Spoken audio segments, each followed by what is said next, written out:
Musha legibe. Oh legibe. Karakuri não. Até la chupi at mbola mafana na fik bajin karakuri não. Atau ulanga boko. Za tsy milala sope.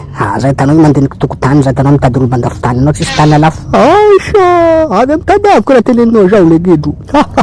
Aminah misy. Zay tanao io tsy mitady tany fahatany fogo, za mitady tany titriborné taratasy complet. Misoratra amin'ny agnarananao tsy agnaran'olo hafa. Matokisa anao legido, amin'ny agnaranao taratasy tany mbala aminao.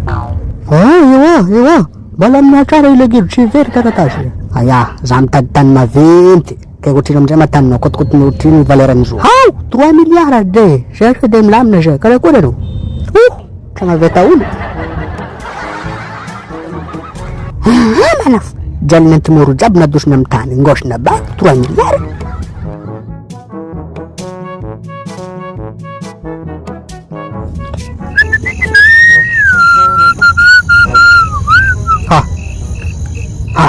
Karakory? Anao ka mitady avy koa. Karakory mo tokotany nakay sa mety? Faray maro matany misy tokotaninao io, zaby ka tsy mahita anao. Marodoka agny, agnalabe nandoko be marodoka. Agnabonibongo asa ambanimbany.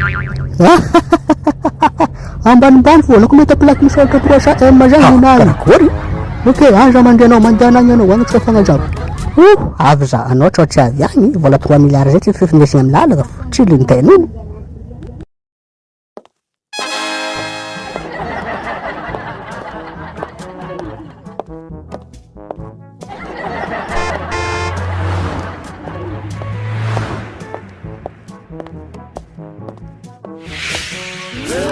Favoaka za io, tsara vain'olo maventy vola andesiko ty.